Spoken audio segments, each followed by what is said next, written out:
All right, we're going to make this video about the people that will never have any grandchildren. This is a horrifying consequence. It's a horrifying consequence.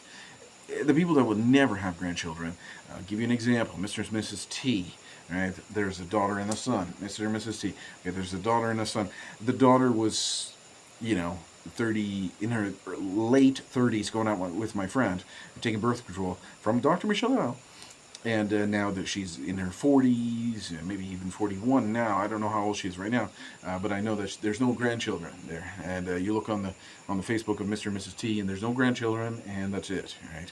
And they have a son. I do believe he's married.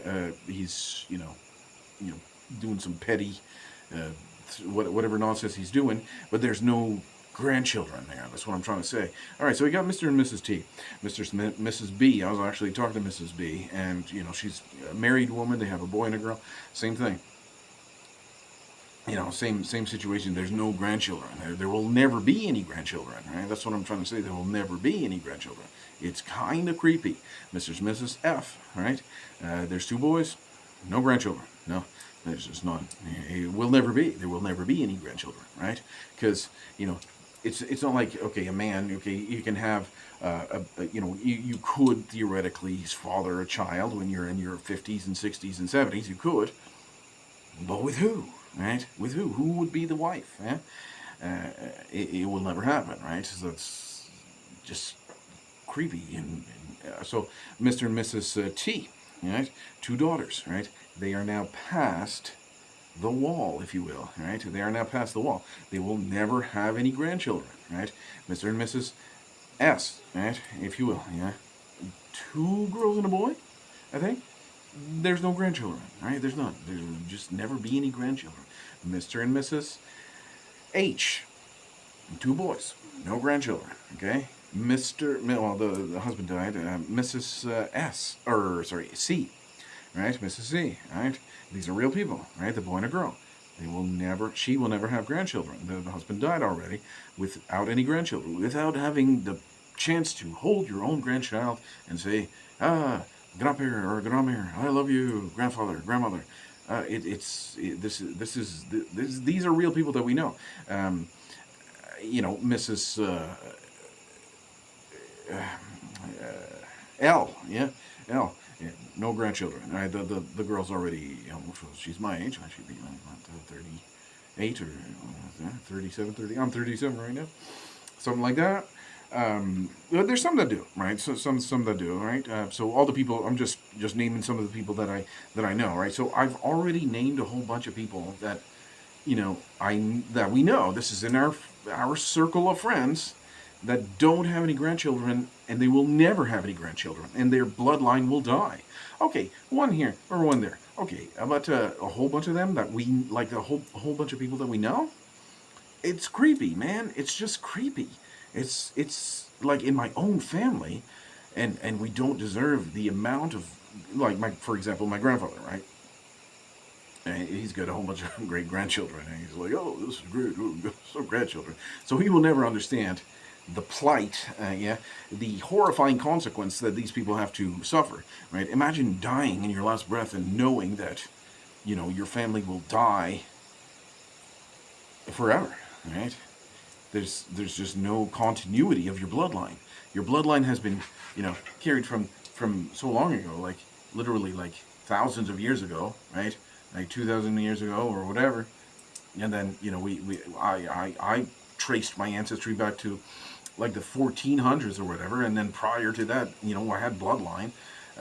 So then whatever happened before the 1400s, and then you got 1400, and then my ancestors came to Grand Prix in Annapolis Royal, Nova Scotia, and then after that it was in what is now Clare, Nova Scotia, and then after that there was my great grandfather, and then my great great grandfather, and my grandfather, and then my grandfather who's alive today, but his father was the guy that died in the war. My grandfather, he's a war hero, and then my grandfather, and then my dad, and then me, and then imagine that my bloodline were to cease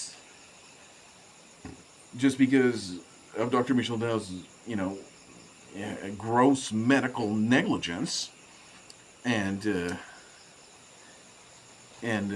violation of her the Hippocratic Oath. I mean, that's a frightening, horrifying consequence. Your bloodline will cease. the cessation or the death or, the end of your bloodline.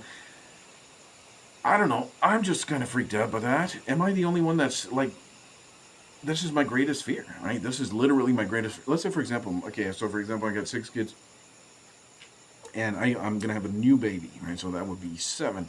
Hopefully, the pregnancy will be good. I'll be very, very happy to see my new baby's face. That's gonna be great. So let's say, for example, my 7 children would not have any children at all, which is possible, right? I'm not a grandfather right now. I'm 37 years old, so I'm, whatever. My oldest is 16. So let's say, for example, my 16-year-old, my 13-year-old, my 8-year-old, my 4-year-old, my 3-year-old, my 1-year-old boy, and then my new baby here, right? That's 7.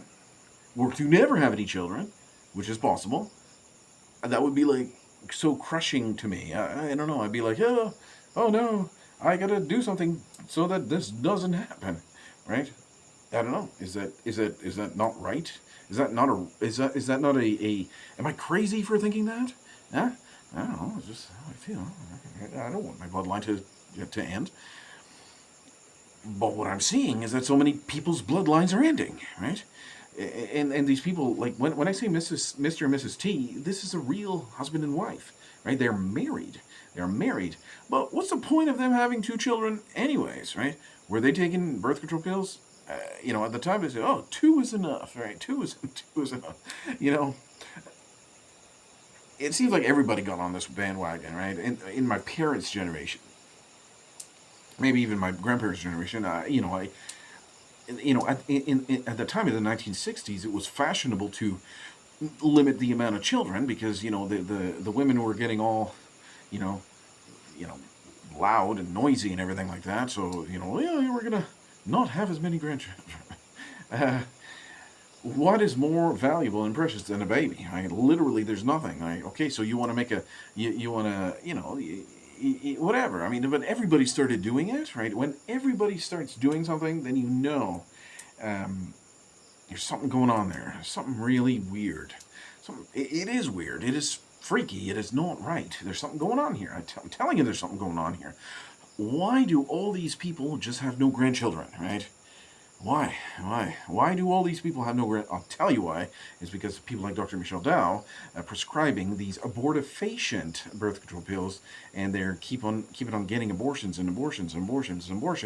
but they don't actually understand the fact that there has been a successful conception in the womb of the mother, right? They don't understand that, right? And that baby, right, that has 100% humanity and is literally went through the zygotic genome activation. Like I said, zygotic genome activation, like there's no denying it. That is a baby, right? There is 100%. So there's the zygote, the morulus stage, the blastocyst, and everything like that. But this is the zygotic genome activation. There's a new set of DNA, right? There's a new set of DNA. The embryology is clear. If you want to just be ignorant and believe your nonsense, well, by all means, you can do that. But these people should not be able to vote. But you can believe that if you want. So these people are voting, right? We should put strict limits on people who can vote. They should be able to understand a basic set of logic and reason, scientifically based facts, right? Put forth by medical scientists, embryologists, for example, right? To understand the true value of life, but they don't. These people are voting for the riffraff, right? They're voting for any kind of riffraff that will allow abortion, any kind. It doesn't matter what the foreign policy is. It doesn't matter how many taxes you got to pay. As long as you get an abortion, that woman's certainly guaranteed to vote that guy in 100% of the time. And that's why we have this kind of nonsense that we have today. Oh, man. Anyway, my country that I'm in now, there's constitutionally protected right for the baby from the moment of conception. It actually says that in the Constitution of the country. But what scares me is that these people are going to lose their bloodline. Their bloodline is going to cease forever, right? And it's all going to happen at the same time. All of them at the same time, right? Right? There's no continuation at all. That's the end. No, period.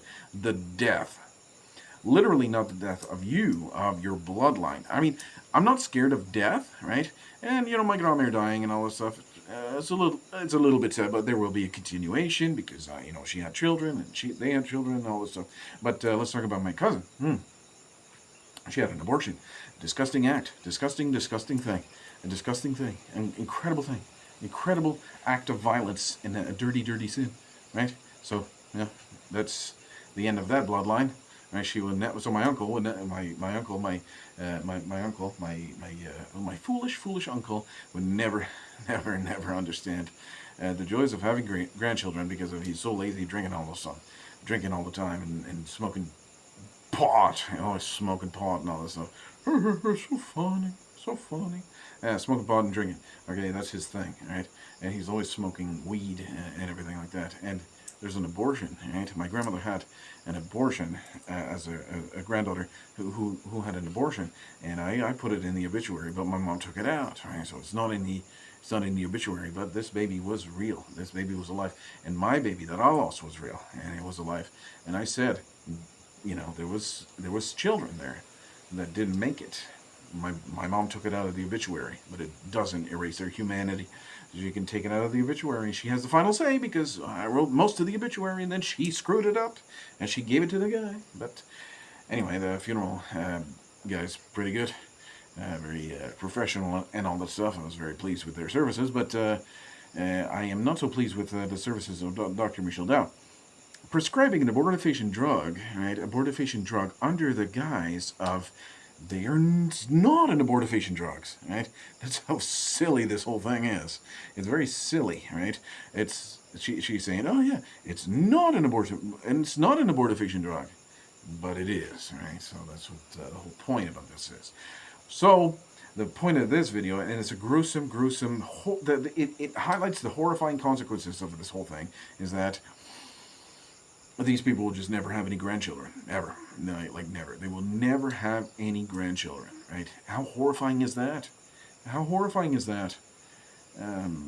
Maybe it doesn't bother them. I don't know. To me, it would really bother me. It would really bother me, right? Am I wrong for thinking that? Maybe, but to me, right, that's what I'm scared about. But thankfully, I don't have to worry about that. I have 7 children. Yeah, 7 children. I don't want to brag or anything, but you got to do your research. If you don't do your research and you allow these goons that will, prescribe your daughter these birth control pills, and you will never have any grandchildren because you physically paid for the destruction of your grandchildren. Let's say, for example, okay, the dad. Let's say, for example, I'm a stupid dad. Okay, I'm a stupid dad. I would pay for my daughter's birth control pills and send her off to college. Okay. I would never do that. Let's say, for example, but there's so many that do. And they pay for the daughter's birth control, or just going to put her on birth control and send her off to college. Yeah? And then now you're complaining because you don't have any grandchildren. Well, why? It's because there's a powerful lie that Dr. Michel Dow and those people will propagate, and that is that the birth control pills are not abortifacient. But the truth is they are, right? That's what I'm trying to say. They are abortifacient, 100%. They are abortifacient, and the FDA says so, very deceptively, but they do admit that they are abortifacient, and they do admit that the conceived baby, right, will die at the very later and healthy stage of development, which is the implantation stage. They do admit that. If you read it carefully, you will see that the baby will die at the implantation stage. Anyway, it's a very frightening reality, but it is true that these people will die without any grandchildren. Freaks me out.